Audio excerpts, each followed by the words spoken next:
Hello, welcome to Furious Driving. We are today at Talk Moto Cafe near Horsham in Sussex, I think, with the first Furious Driving meetup of the year.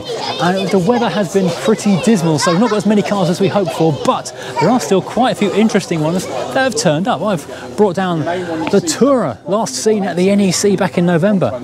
This was here early on. Quite a few people turning around, drinking coffee and chatting about cars over there. But first of all, this is a beautiful, original, genuine colour, believe it or not, Mercedes 190. This was ordered in this unusual shade of grey, which is almost like a light version of Nardo grey, but not quite. Apparently belonged to a Diplomat back in 1990 when it was new. Absolutely stunning looking car. So these two cars are actually a pair of YouTube cars, believe it or not. This is Lot 76, Simon's car. This is Joseph, Lloyd Vehicle Consulting, the Rover 45, which I think has actually been on the channel a little while ago as a review because it's a V6 automatic. So it's quite an unusual thing. Very refined, very powerful, rather lovely. And yet another Rover. In fact, two more Rovers have rocked up first thing this morning. This is another V6, in fact. A pair of V6 silver Rovers. This is 75. Does look rather nice, and I have to say it sounds quite splendid as well when it's pootling around. Look at the wood and leather on the steering wheel there, classic Rover there. And this one is a 1.6, only bought by the owner this week. And it's a lovely condition car considering the owner has had it previously a long time, been using it virtually daily apparently. Hasn't got any of the bubbling in the spoiler. The interior is fantastic. There's a little bit of performance stuff has come and gone during the rain. A very nice 135M with sort of semi-slick tyres, racing interior, racing gear shift. This is actually quite an epic vehicle. I suspect this is quite rapid. Now this car belongs to someone who's had a car on the channel before. I haven't had this car, but we've had his other car, which was a Skoda some time ago, a rapid, discreet Skoda. This beautiful little MX-5 is in amazing condition, has to be said. Just purred into the car park. This is one of those cars that everyone needs to own at some point while there still are some on the road.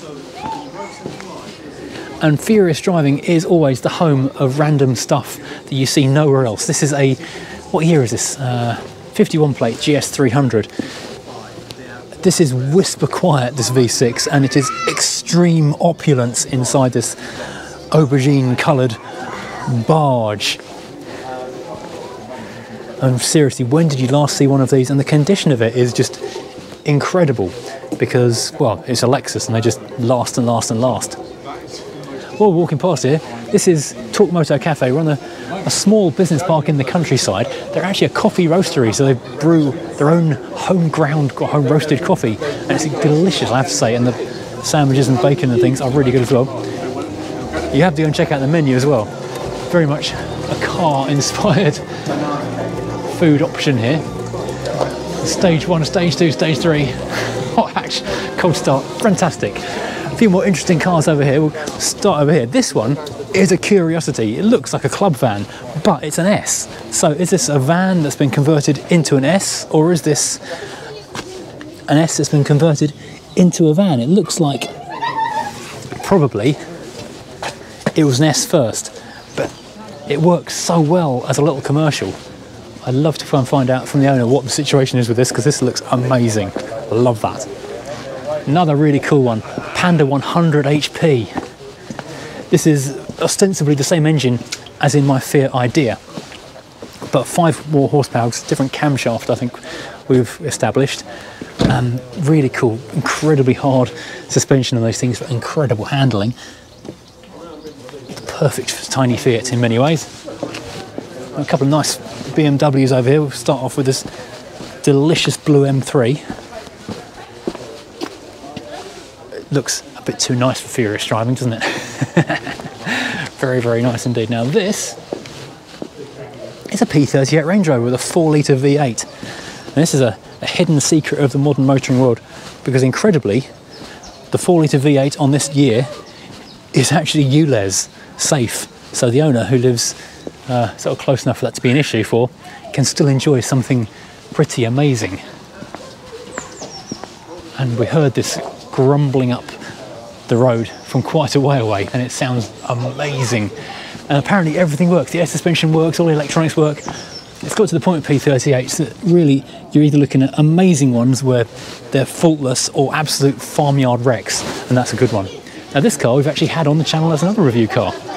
It's STI Type R Pro Drive Impreza, which has just come back from Norway where it's been driving on ice for the last week or so. So a fabulous car, which was a high point of the year driving this thing because it was as good as you would hope it would be in every respect. The noise, the handling, the acceleration, everything is just astonishing on these.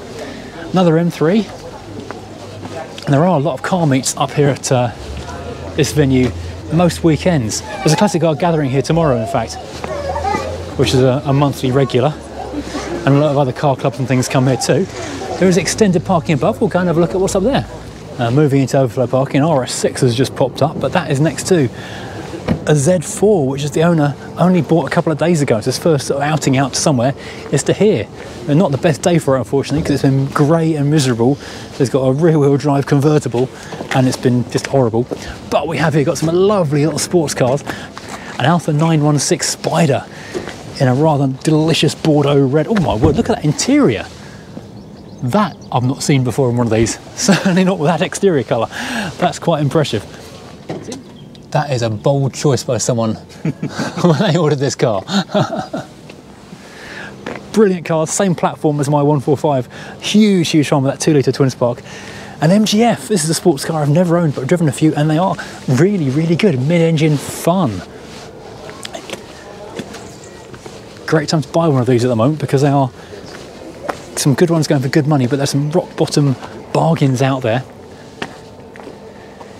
And next to that, I don't know if this is related to this event or not, but there seems to be a Berlingo creeping in. No, it's not Hubnut. Hashtag not my Berlingo.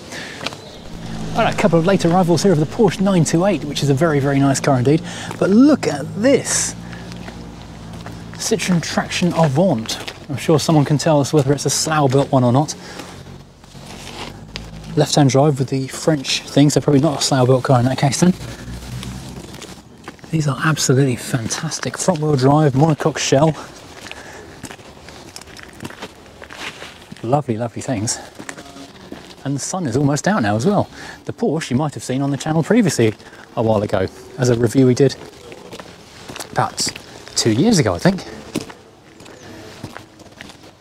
V8. Super luxury fast car. Also been the kind of place that says lots of other more performance-orientated things have been popping up and going again while we've been here. While we've been here, a few other cars have turned up. I'm loving this Cadbury's purple MX-5. Another MX-5 appeared in the distance as well. I think it's parked behind us somewhere. An awful lot of Porsches have come and gone as well. But this NB MX-5 is ironically parked exactly where the NA was a few minutes ago. That's just left and come again. This is rather very nice indeed.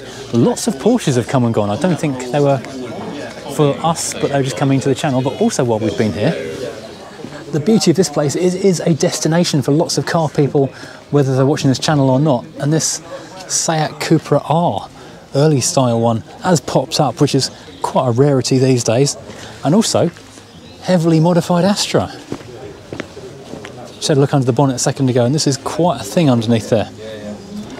So a real variety of cars popping up over here. So that was the first ever Furious Driving gathering up here at Torque Moto Cafe, which was really rather fun. It was rather a shame that the weather did not play ball, and I think it put an awful lot of cars off because we had about 30 cars come and go in the end, which is a good turnout considering it's March and the weather is appalling.